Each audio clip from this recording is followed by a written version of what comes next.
Will Arkane Leon's Blade have a morality system? This is a question that I've been asking myself for quite some time, and apparently it's something Arkane has been actively implementing into their newest project, if a recent rumor is to be believed. As usual, I'm late to covering this news, but many of you are used to it by now, so I hope y'all don't mind. A few other important questions arise from the possibility of a morality system in Blade, namely, how exactly would it work with regards to Blade as a character, and how can this mechanic play to Arkane Leon's strengths as a studio, since they have a long history of giving their players really tough moral dilemmas and meaningful choices with consequences. These are some of the things that I'm going to be providing my own thoughts on, and maybe even potentially some answers as well. So if you're a returning viewer or someone brand new to the channel who is just as excited for the upcoming Blade game as I am, first of all, welcome. And make sure you hit the like button and subscribe to the channel if you enjoy this video. And before we jump into the discussion properly, a quick word about today's sponsor. Alright, you guys are familiar with 4XP by now. You know that they are more than just an energy drink. They are an essential part of a gamer's lifestyle. Great flavors, great nutrition, great value for your money. So if you're interested in trying any of their products, check out the link in the description to go to their website, see what they have on offer, and make sure when you're at checkout, use my discount code 4XPRealm and you can save 10% off on your purchase. Thank you once again so much to the amazing people at 4XP Gaming for sponsoring today's video. So, the rumor about Blade featuring a morality system originated from Mr. Boomstick XL of the Double Barrel Gaming channel, where they focus primarily on news and podcast discussions surrounding Xbox. On October 14th of last year, they published a video detailing information they had received from an anonymous insider within the Xbox team. That information was that Blade would be featuring a morality system that was being compared internally to the infamous franchise from PlayStation and Sucker Punch. Now, the way it's outlined in the video, it sounded like at the time Arkane Leon were merely experimenting with the idea of a morality system in Blade, most likely outlining the design of the mechanic itself and how it would fit into the wider gameplay and narrative structure that they would have already established in development by that time. By now, this system has likely already been fully implemented into Blade, as this rumor is almost a year old at this point. And also, if you've played the infamous games on PlayStation back in the day, you're already aware that the way those games handled their morality systems was excellent. You truly were given the freedom to be a hero or a villain, depending on the choices you made, not just in the story, but also in the gameplay itself.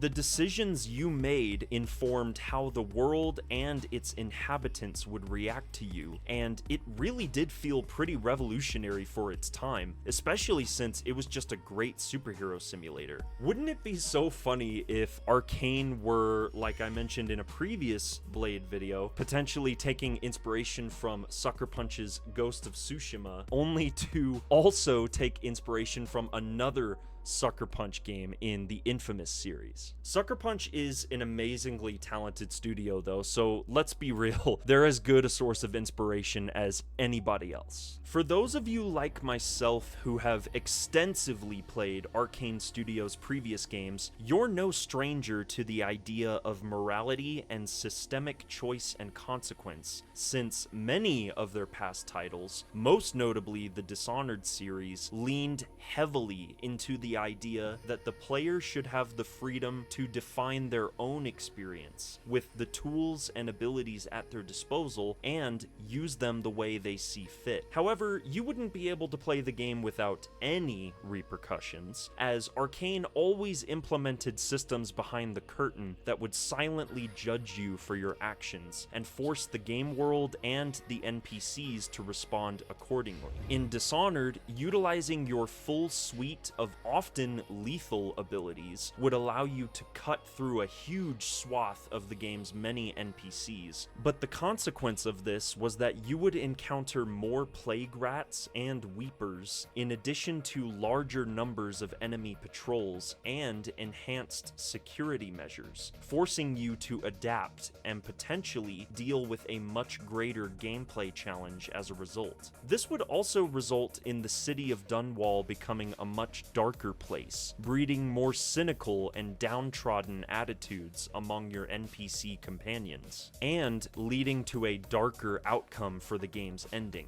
Alternatively, if you choose to stay your hand, find a stealthier way to approach the many gameplay and story scenarios, and avoid your enemies altogether, the game will reflect this decision by showing Dunwall on its way towards redemption by curing the plague and ending the oppressive regime. Fewer rats and weepers, overall lessened enemy presence, and a much more hopeful and optimistic ending is how the game reacts to you if this is the path that you choose. Even Prey featured an incredibly philosophical approach to morality and ethics in its gameplay, and more crucially in its narrative, as your own ending outcome would be heavily influenced by your choices, both big and small, during the course of the game. Arkane have had plenty of experience over the course of their previous projects creating and refining the way they approach the idea of reactive choice and consequence in their games. And even though they've experimented with removing morality systems from their games in the past, the primary examples being Death of the Outsider and Deathloop, Blade presents an opportunity for Arkane to return to featuring this morality system in a big way, and maybe even finding ways to perfect it, making it potentially the most reactive and impactful implementation of moral choice in a Arkane Studios game to date. Now, how exactly do I see Arkane handling the morality system in Blade? Well, I think the Dishonored games really do provide the blueprint to follow in this case. So while I don't personally believe that it will stray too far from how the chaos system functioned in Dishonored, I also think there will be some aspects of the system that will be unique to Blade. The main aspect of Blade that the morality system would be affected by would be, well, Blade himself. As a half-human, half-vampire hybrid, he has many strengths with very few weaknesses.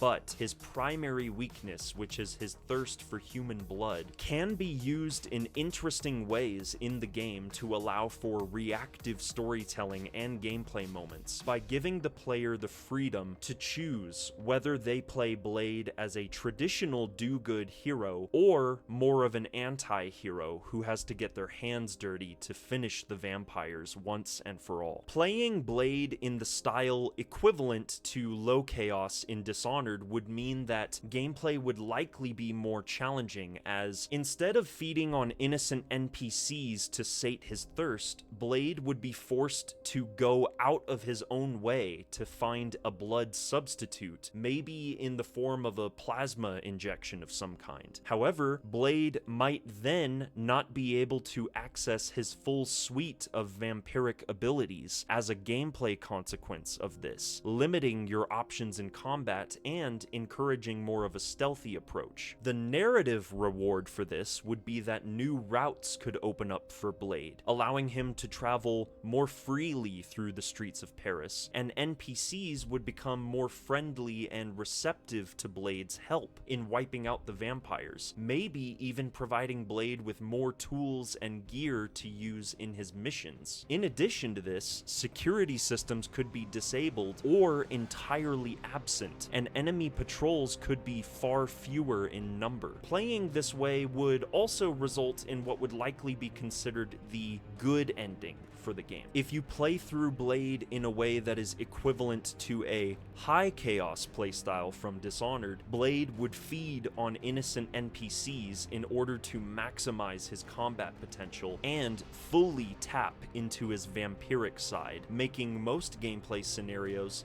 potentially easier to navigate, but in the long run, the consequences would prevent Blade from interacting with many of the game's NPCs, as they would come to revile and ostracize the Daywalker for his actions, and they might even intervene or prevent Blade in many cases from accomplishing his objectives, perhaps even going so far as to attack him directly. Larger pockets of vampires and security occupation forces would also be encountered, similar to how larger numbers of rats and weepers and guards appear in Dishonored on a high chaos playthrough. You'll also receive the bad ending for Blade if you decide to play in this way, for good measure. These are just a few ideas that I had for how Arkane Studios might potentially be implementing a morality system into Blade, but there's likely a whole litany of other ideas that I haven't even thought of, which is where the task now falls to you. I want to know what you guys think in the comments down below. Do you think that Arkane are going to be implementing a morality system into Blade? How exactly do you see that system potentially functioning? Do you perhaps think that Blade might be better suited if Arkane just ditched